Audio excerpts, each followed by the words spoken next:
What an exciting time. The month of May, obviously here in North Texas, it's golf month because we've got the Nelson and we've got the Colonial, and now sandwiched in between the PGA Championship this past week. You were there front and center and got to see what everyone is talking about now. Just your impressions here a couple of days later, your thoughts on Phil Mickelson winning the PGA. Well, first, I'm thankful we all got through the mosh pit. Okay. But I thought there was one shot to me that defined his control on Sunday. And that was, people probably wouldn't really even recognize it if they went through the list of shots that they thought were so important. It was the second shot at 11 where he hit the 4-iron after driving it into the gallery. It was a downhill lie, and he hit this thing. It didn't get shoulder high to me the whole way. And it was a layup, but it was a crucial shot, and it was creative, and he pulled it off exactly when he needed to. And that to me, that just told me he was more in control than maybe people thought he was. And now he's playing in the Colonial this week, the Charles Schwab Challenge. And I can just imagine he's also playing in the Pro-Am tomorrow. And I can just only imagine what those lucky ones who get to play with Phil in the Pro-Am tomorrow, coming off a win like that, what a special moment for them tomorrow. Absolutely. The Pro-Ams are really important, and it's a part that we missed last year. They didn't start up until a little bit later. It's so important to the charitable component of what the PGA Tour does. And I wonder if it'll be an honest draw about who gets Phil. Yeah, that's right.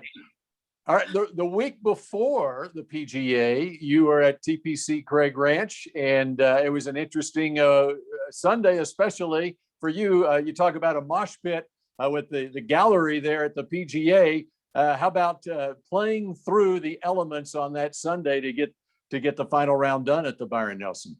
That was some of the most, well, we didn't know there was any lightning in the area until it really got so close. But that was just a downpour. I don't think a lot of players, even the players and caddies were talking about it, hadn't played through in so long that it was just an all day rain and a heavy rain. And then the wind came up.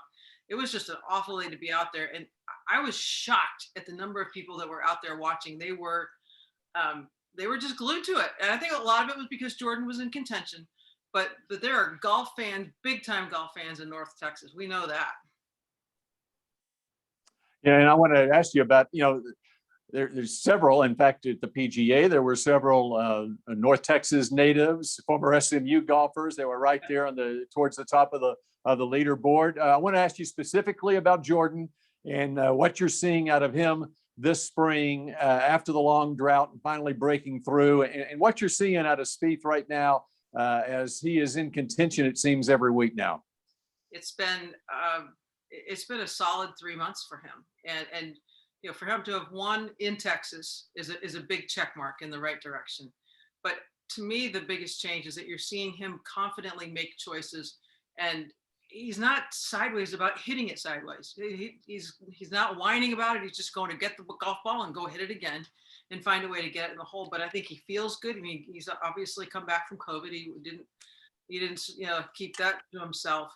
But I think that win was huge. He was in contention time after time. We saw a little bit of it at Pebble, and then we saw it again shortly thereafter. So it was momentum building from February, and here we are in March, and he's one of the favorites every time he tees it up.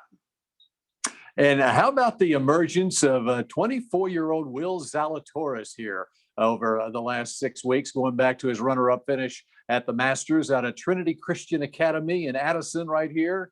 And he has a ton of talent, and it's just so neat to see it emerge on the big stage here in the last 6 weeks.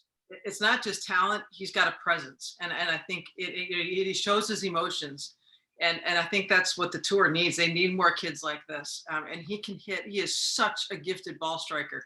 Works his tail off, but he is such a gifted ball striker that even if the putter is okay, Will Zalatoris is going to be a threat to win. I like him just about any time he tees it up, and I love his attitude. How important is that to have that kind of attitude to be successful on the tour? I think it's a self-belief that even when things, and Jordan can tell you this, when things go sideways, that you've got a shot to pull it off, and you've got good people around you. You love the game. That you can tell there are some guys that it's just kind of their job and it's just what they should be doing. these guys want to do it, and it shows. But that attitude, that little swagger, that little bit of an edge is definitely important. Talking about people around you, you have a special someone who is around you at the outset of your career, and you took a great advantage of the downtime during COVID last year to put a great book together that was just released. It's called Letters to a Future Champion: My Time with Mr. Pulver. I guess we start with, who's Mr. Pulver? Who was Mr. Pulver?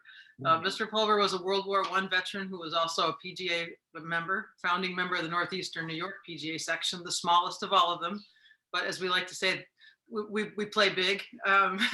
But he was a very, very good player, but he was a gifted teacher, an agronomist, a golf course architect, a club maker. He did everything that a PGA professional, especially then, did. And I was fortunate enough to have befriended his family, and when I was 15 years old, began working with him. Wrote him a letter at age 14, trying to ask him for a little help and try to find tournaments to play in, because there really wasn't much in this area, especially for junior girls. But he put me on the right direction, and a year later, I reached out to him, asking him if he would kind of take me under his wing. He was 81 years old at the time, and as a 15-year-old, there was a bond that was just very, very special. And he wrote me letters after every lesson, and then often many times in between lessons with reading assignments and just thoughts. You could tell his mind was never turned off from the game. And it was a very special relationship. You don't see many 15 and 81-year-olds really bond the way we did. But his wife had just passed away. My dad couldn't take me any further in the game, and we both needed each other. And so these weren't just letters. These were typewritten letters that you have now compiled in this book, right? Yes, and there were, in total letters, there were over 100 pieces.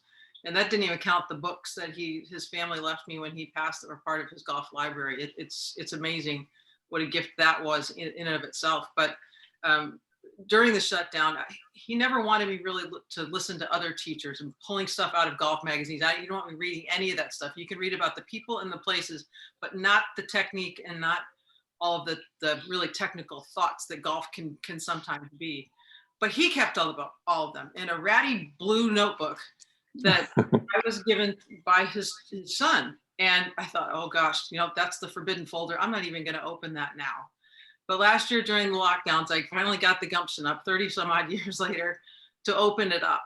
And it was exactly what I thought it was going to be, because there were all those going back to 1966. There were articles that he had scribbled on and highlighted here and said, I agree with this, I don't agree with that. But also in that ratty folder were every letter I wrote to him. And, yeah. I knew what he meant to me, but I guess I didn't realize how it really was in reverse. Yeah. And so what's this been like, the whole process of putting it together? And it's a loving ode to your mentor, who has meant so much to you and your success with the 17 tour wins and 2 majors on the LPGA tour, and then a long, now 18-year career as a broadcaster. I guess I was really fortunate to have had to be able to make the choice to self-publish, first of all. So that gave me some freedom about when to release it, how to format the book, and actually who to help me do it. And the editor, I was having a hard time getting my thoughts organized. And I started in late March, and by July, I had a pretty good footing on what was happening, but he didn't feel like it was deep enough. And he told me one thing. He said, turn yourself inside out for the reader. Put everything you're thinking and feeling down on paper. We can edit, we can take anything out, but we need it down on paper. And that freed me up to really finish the book the way it should have been. And I went back and redid the earlier chapters because they needed more depth. They needed more what I was feeling and remembering about him. It wasn't easy. It's still not easy, because as a self-publisher, you're also self-fulfilling. So when I come home off the road, I'm fulfilling orders, and it's been amazing that people have turned around and written letters to me, handwritten letters, about how the book has impacted them. So it's really come into a complete circle. How important is it, you think, for an athlete to have a mentor like him? I wouldn't say it's essential, but I think it's an enormous advantage. And whether that's, and I think it needs to be somebody just a little bit out of your normal circle. A 15-year-old and an 81 there, that's out of your normal circle. As somebody can be brutally honest with you about how difficult things are, or how to make good decisions, and you to bounce those questions and decisions off them. I know I've become a mentor to a couple of young girls trying to break into the broadcast business, in whatever form it might be. And I treasure that time. And I feel like it's a way of me giving back to some of what he gave me. I think it's invaluable to have those relationships and those people. And I guess now you being a mentor to them, you can get sort of a feel for what it was like for him, the satisfaction that he got in his latter years as you were just embarking on your career.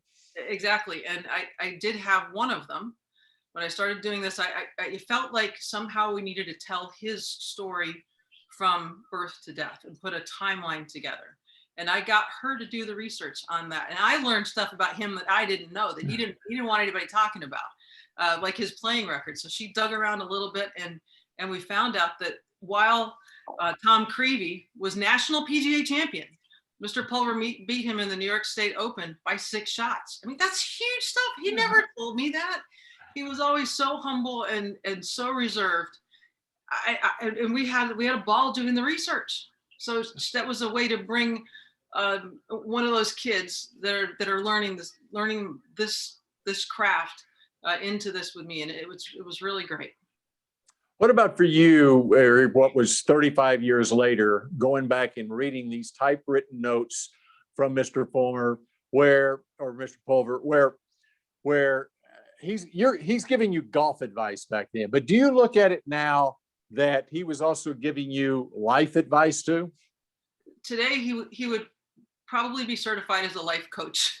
It was that sort of stuff that he brought up, and it was everything from what to expect as a professional, like missing family things, missing holidays, having a schedule that's really not yours, being your own personal press representative, of being your own really financial advisor. I mean, you're taking responsibility.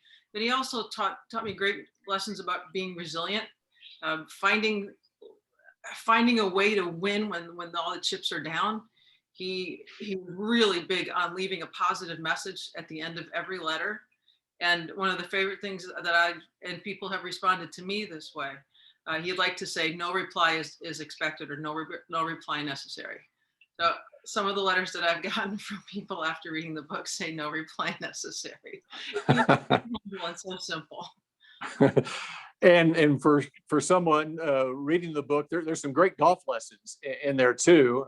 Just looking through the letters, it sort of reminds me of the relationship that Ben Crenshaw had with Harvey Penick. And of course, I pulled out my little red book. There's my Harvey Penick little red book. I believe is the best-selling golf book ever. And I was reminded of the story that, of course, Harvey Penick, who was a longtime University of Texas coach and mentor to so many, including Kathy Whitworth, who wrote the foreword for your book. He passed away just prior to the 1995 Masters, and Ben Crenshaw was a pallbearer at his funeral, and then headed to Augusta the next day, and then wins the Masters, second oldest to win the Masters at age 43. And I recall Ben, after winning that tournament, said he felt like he had a 15th club in his bag this week. Did you kind of feel like you had a 15th club in your bag throughout your LPGA career because of your relationship with Mr. Pulver? I definitely did. I had this 3-ring binder that was my resource. It was kind of my always my fallback on, but it was always just the way he taught, the way that he knew that I would absorb. Trying to be patient, which I'm still not, but he knew me, and he knew how to teach me, and that was really important. Harvey knew his students too.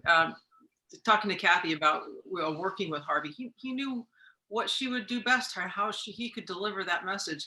And that is the reason I got her to write the foreword. And she said, "Oh, I'm not very good at that. No, that would be terrible." So again, the editor got there and said, "Kathy, just write it all down. We can edit. We can do whatever you need to feel comfortable about this." But I thought it was important, because the book it has roots in something like that book that she worked with Harvey. But it was also important, I think, to put some focus on her 88 wins, because we've been talking about Tiger for 2 years now with 82 wins, is still chasing Sam's 83. But Kathy's sitting out there at 88. And I really wanted to be able to put a little more focus on just how great a player she was, even though the LPGA didn't even, they didn't have the money to barely write their own press releases. So I think people really forget how great Kathy was. Mm-hmm. Well, I appreciate you doing this. And so how busy is the distribution center when you're not on the road for CBS? Well, the distribution center is coming in through my phone and my computer all the time. And I feel like, that commercial where they got the blender or the bake, for the, we don't even bake. And now I'm going, oh my gosh. It's just been so satisfying. I ordered a reprint already. So it's been so great. And what that reprint's going to do is be able to put the paperback version of it in people's hands for less than $18. And